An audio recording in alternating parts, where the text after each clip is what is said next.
அஸ்ஸலாம் அலைக்கும். Welcome to FM சமையல். ஹலோ ஃப்ரெண்ட்ஸ், எல்லோரும் எப்படி இருக்கீங்க? இன்றைக்கி வந்து கிரில் தந்தூரி சிக்கன் வந்து செய்ய போகிறேன். கிரில் சிக்கன் தந்தூரி சிக்கன் கடாயில் வந்து செய்ய போகிறேன். இதுக்குன்னு வந்து கடாய் வாங்கி வச்சுருக்கேன். இதுக்கு வந்து நம்ம ஹோட்டலுக்கு போய் நம்ம வந்து சாப்பிடலாம் வேணாம்.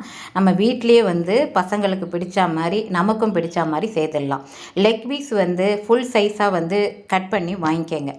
இது வந்து நல்லா நான் சிக்கன் வந்து ஒரு 4 பீஸ் வந்து லெக் பீஸ் வந்து நல்லா வந்து பிக் சைஸாக வந்து கட் பண்ணி வாங்கிக்கிட்டேன்.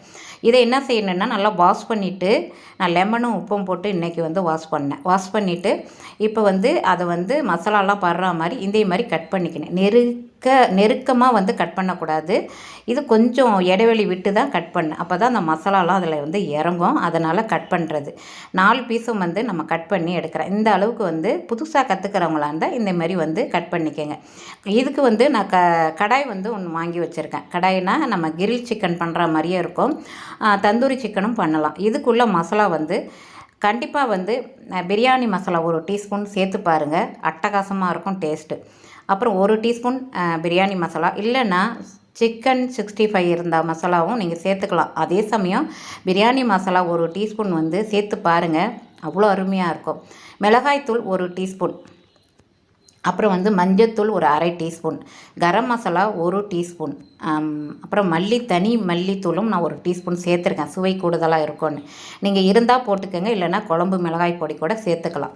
கரம் மசாலா 1 டீஸ்பூன், தனி மல்லித்தூள் ஒரு டீஸ்பூன், அப்புறம் வந்து மிளகு ஜீரகம் போட்ட மல்லித்தூள் 1 டீஸ்பூன் போட்டிருக்கேன். போட்டுட்டு இதுக்கு தேவையானவை வந்து தேவையான அளவு உப்பு போட்டிருக்கேன்.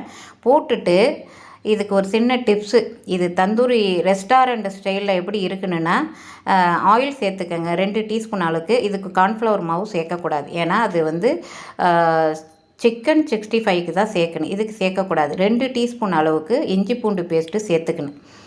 கரெக்டாக வந்து ஒரு 2-2.5 டீஸ்பூன் அளவுக்கு நான் வந்து இஞ்சி பூண்டு பேஸ்ட்டு சேர்த்துருக்கேன். எந்த அளவுக்கு நீங்கள் வந்து லெக் பீஸ் எடுக்கிறீங்களோ அந்த அளவுக்கு. இதுக்கு வந்து லெமன் வந்து பாதி லெமன், சீனி இருக்குது இல்லையா, அதான் சின்ன டிப்ஸு. என்ன அது வந்து ஒரு டீஸ்பூன், சின்ன டீஸ்பூனால் 1 டீஸ்பூன் அளவுக்கு சேர்த்துக்கங்க. அதான் வந்து டிப்ஸு. சூப்பராக இருக்கும். அந்த சீனி ரொம்ப சேர்த்துடக்கூடாது. 1 டீஸ்பூன் அளவுக்கு சேர்த்துக்கணும். விருப்பம் இருந்தால் சேர்த்துங்க, இருந்தால் அந்த ஹோட்டல் சுவையில் இருக்கிற மாதிரியே அவ்வளோ டேஸ்ட்டாக இருக்கும். லெமன் பாதி கண்டிப்பாக புழிஞ்சிக்கின்னு 2 டீஸ்பூன் அளவுக்கு ஆயில் சேர்த்துக்கணும். இந்த மசாலாலாம் அந்த சிக்கனில் படுற மாதிரி நல்லா ஒட்டிடும். அதனால் இதுக்கு கார்ன்ஃப்ளவர் மாவு சேர்க்கக்கூடாது. இதை நல்லா வந்து மசாலாலாம் படுற மாதிரி நல்லா வந்து கலந்து விட்டுட்டு அதன் பிறகு வந்து ஒரு 3 மணி நேரம் இது ஊறணும். அப்போ தான் இந்த கடாய் சிக்கனும் கிரில் சிக்கன் தந்தூரி சிக்கன்லாம் நல்லாயிருக்கும். நல்லா ஊற விட்டுணும். அதே மாதிரி சிக்கன் 65 செய்கிறதா இருந்தாலும் அந்த மாதிரி ஊற வச்சுருங்க. நாங்களாம் என்ன செய்வோன்னா நைட்டே வந்து பிரட்டி வச்சுருவோம். பிரட்டி வச்சுட்டு அது வந்து நல்லா மசாலாலாம் படுற மாதிரி பிரட்டி வச்சுட்டு அப்படியே ஃப்ரிட்ஜில் வச்சுருவோம். அப்புறம் தான் வந்து மறுநாள் வந்து அது வந்து வறுத்தாக்கா அவ்வளோ டேஸ்ட்டாக அப்படியே வந்து பஞ்சு போல் சாப்பிட்டா ஹோட்டலில் செய்கிற மாதிரியே இருக்கும். அவ்வளோ நல்லாயிருக்கும்.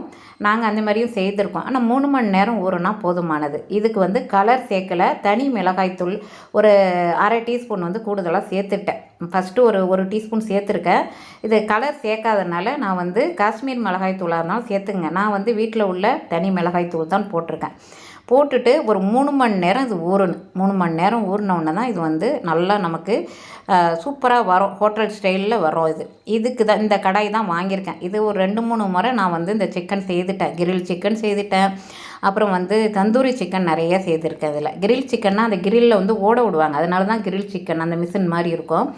அது வந்து எப்படி வேணாலும் நம்ம வந்து இதுக்கு பேர் வச்சுக்கலாம். இது வந்து ஹோட்டல் ஸ்டைலில் கடாய் சிக்கன் சொல்லிக்கலாம். இது வந்து கொஞ்சமாக நான் ஆயில் ஒரு 2 டீஸ்பூன் அளவுக்கு ஆயில் விட்டு, ஆயில் இல்லாமல் கூட இந்த கடாயில் வந்து ஆயில் சேர்க்காம தான் இந்த சிக்கன் வந்து செய்யலாம். கிரில் சிக்கன் தந்தூரி சிக்கன்லாம். அதனால் வந்து ஆயில் வந்து கொஞ்சம் சேர்த்தா சுவை இன்னும் கூடுதலாக இருக்கும்னு சொல்லிவிட்டு ஒரு 2 டீஸ்பூன் ஆயில் விட்டு நல்லா அடுப்பை ஆன் பண்ணிவிட்டு ஹீட் ஆனோடனே தான் நம்ம வந்து கொஞ்சம் 2 டீஸ்பூன் ஆயில் விட்டு நான் வந்து சிக்கனை எடுத்து வச்சுருக்கேன். இப்போ இதுக்கு வந்து மயோனோஸ் வேணாம், எனக்கு வந்து புதினா சட்னி தான் வேணும்னு சொன்னான். அதுக்கு வந்து இஞ்சி சிறிய துண்டு, 3 பற்கள் வந்து பூண்டு, ஒரு கைப்பிடி அளவுக்கு புதினா கொஞ்சம் அதிகமாக இருக்குன்னு, மல்லி வந்து சிறிது இருக்குன்னு, பச்சை மிளகா 2 போட்டிருக்கேன். அப்புறம் தேவையான அளவு உப்பு, லெமன் வந்து கண்டிப்பாக பாதி லெமன் புழிஞ்சிக்கணும். அவ்வளோதாங்க. அது வந்து அரைச்சிட்டு வந்துடுவோம். அப்படியே பச்சையாகவே அரைச்சிட்டு இதை தொட்டு சாப்பிடும் போது இந்த கடாய் சிக்கனோட சாப்பிடும்போது அவ்வளோ சூப்பராக இருக்கும். இதே கிரில் சிக்கனே நான் சொல்லிவிடுவேன். தந்தூரி சிக்கனாக இருந்தால் என்ன செய்வேன்னா, நான் வந்து கறி எப்போதுமே வந்து ஒரு 1/4 கிலோ அளவுக்கு வாங்கி வச்சுருப்பேன். ஏன்னாக்கா தந்தூரி சிக்கன் செய்கிறதா இருந்தால் தேவைப்படும் அப்படின்ட்டு. அதில் 2 கறி எடுத்து நல்லா வந்து அந்த நெருப்பு உண்டாக்கிட்டு சின்ன ஒரு சில்வர் பாத்திரத்தில் வந்து அந்த பவுலில் வச்சு லாஸ்ட்டாக எல்லாம் ரெடி ஆனவுடனே லாஸ்ட்டாக என்ன செய்வேன்னா, நெய் 1 டீஸ்பூன் விட்டு அப்படியே காற்று போகாமல் அப்படியே மூடி போட்டு மூடிட்டு ஒரு 5 நிமிஷம் விட்டு அடுப்பை ஆஃப் பண்ணின்னு சாப்பிடும் போது தான் அதை வந்து திறக்கணும். அது வரைக்கும் மூடி வந்து காற்று போகாமல் மூடி வச்சிடணும். அதே போல் வந்து செய்து பாருங்கள். தந்தூரி சிக்கனும் வீட்டிலேயே ரெடி பண்ணிடலாம் சூப்பராக. நம்ம இதுக்கு வந்து அடுப்பு அதெல்லாம் தேவையே இல்லை, கிரில்லு இதெல்லாம் தேவையே இல்லை. இந்த ஒரு கடாய் இருந்தால் போதும். அப்படி உங்களுக்கு கடாய் வேணாம் அப்படின்னா கூட உங்கள்கிட்ட இல்லை அப்படின்னு சொன்னாலும் நீங்கள் தோசைக்கல் இருக்குது இல்லையா, மீன்லாம் வறுப்போம் இல்லையா, அதை நல்லா வாஷ் பண்ணிவிட்டு எந்த தோசைக்கல் இருக்கோ, ஆனால் வந்து மீன் வறுக்கிறதா இருந்தால் இந்த சிக்கன் வறுக்கிறதுக்கு ஈஸியாக இருக்கும். அதனால் நல்லா வாஷ் பண்ணிவிட்டு அதில் கூட இந்த தந்தூரி சிக்கன், கிரில் சிக்கன் எல்லாமே செய்யலாம். இப்போ சட்னியும் ரெடி ஆகிடுச்சு அருமையாக. இதுதான் எனக்கு பிடிக்குதுன்னா அது செய்துட்டேன். பசங்களுக்கு பிடிச்ச மாதிரி தான் நம்ம செய்தாகனு. எனக்கு வந்து இந்த மயோனோஸ்னால் ரொம்ப பிடிக்கும், அவனுக்கும் பிடிக்கும். ஆனால் புதினா தான் ரொம்ப பிடிக்கும் அவனுக்கு, என் பையனுக்கு. இப்போ வந்து அந்த சிக்கன் என்ன செய்யணுன்னா மீடியமாக வச்சுக்கோங்க. இந்த அடுப்பு வந்து கொஞ்சம் மெதுவாக தான் எரியும் எனக்கு. அதனால் நான் இந்த அடுப்புலேயே வச்சுக்கிட்டேன். ஒரு 10 நிமிஷம் ஒரு 15 நிமிஷம் விட்டு 10 நிமிஷம் போதுமானது. நல்லா பெரட்டி விடணும். கோல்டன் ப்ரௌன் கலருக்கு வரணும். எதுக்கு சீனி சேர்க்குறேன்னா நல்லா அந்த கோல்டன் ப்ரௌன் கலரும் வரும், அந்த சுவையும் கூடுதலாக இருக்கும். அதுக்கு தான் சீனி வந்து கொஞ்சமாக 1/2 டீஸ்பூன் 1 டீஸ்பூன் சின்ன டீஸ்பூனால் சேர்த்துக்கங்க. அது சூப்பராக இருக்கும், சுவை கூடுதலாக இருக்கும். ஒரு சின்ன டிப்ஸு தான். அப்படி நீங்கள் விருப்பம் இல்லைன்னா வேண்டாம். இப்போ வந்து நான் ஒரு 10 நிமிஷத்துக்கு ஒரு முறை, எனக்கு டைம் தெரியும். அதனால் நம்ம புதுசாக கற்றுக்கிறவங்க நல்லா டயத்தை பார்த்துட்டு நீங்கள் பெரட்டி விடுங்க. நல்லா கோல்டன் ப்ரௌன் கலருக்கு அந்த வருணு எப்படி இருக்குது பார்த்தீங்களா? நம்ம தந்தூரி சிக்கன்னா அந்த நெருப்பு வைத்து அந்த புகை அதில் உண்டாக்குன்னு அந்த மூடி போட்டு மூடினா அதான் தந்தூரி சிக்கனுங்கிறது. கிரில் சிக்கன்னா அந்த கிரில்லில் வந்து செய்வாங்க, அதுதான் கிரில் சிக்கன். இது வந்து கிரிலும் செய்யலாம், தந்தூரியும் இந்த கடாயில் செய்திடலாம். நம்ம பசங்களுக்கும் செய்து சாப்பிட்டு நம்மளும் சாப்பிட்டுடலாம். நம்ம விருப்பம் எப்போ நமக்கு வந்து ஆசையாக இருக்கோ சாப்பிட்ணுன்னு இதே மாதிரி செய்திடலாம். சூப்பராக இருக்கும். அருமையான டேஸ்ட்டாக இருந்துச்சு. அன்றைக்கி அருமையாக இருந்துச்சு. அந்த டேஸ்ட்டு வந்து வேறு லெவலாக இருந்துச்சு. சொல்லவும் முடியல, வார்த்தைகள் வந்து சொல்ல முடியாது, அந்த அளவுக்கு டேஸ்ட்டு நல்லா இருந்துச்சு.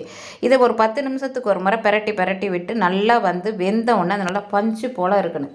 உள்ளே வந்து வேகாமல் இருக்கக்கூடாது, பஞ்சு போல் இருக்கணும். நீங்கள் வெந்திருக்கான்னு சொல்லிட்டு ஒரு ஸ்டிக்கு வச்சு கூட செக் பண்ணிக்கலாம்.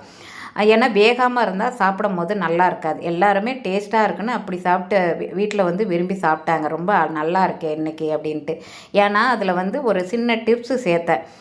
சீனி சேர்த்ததுனால சுவை கூடுதலாக இருந்துச்சு. நீங்களும் அதே மாதிரி செய்து பார்த்துட்டு உங்களோட கருத்துக்களை சொல்லுங்கள். இன்றைக்கி வந்து கீ ரைஸும் தால்ச்சா, இந்த தந்தூரி சிக்கன், கிரில் சிக்கன், கடாய் சிக்கன் எது வேணாலும் நம்ம சொல்லிக்கலாம். ரெடி ஆகிட்டாங்க. சூப்பராக சாப்பிட்லாமா? என்னோட எஃப்எம் சமையல் உங்களுக்கு பிடிச்சிருந்தா சப்ஸ்கிரைப் பண்ணுங்கள், லைக் பண்ணுங்கள், ஷேர் பண்ணுங்கள் உங்கள் ஃபேமிலி அண்ட் ஃப்ரெண்ட்ஸுக்கு. அடுத்து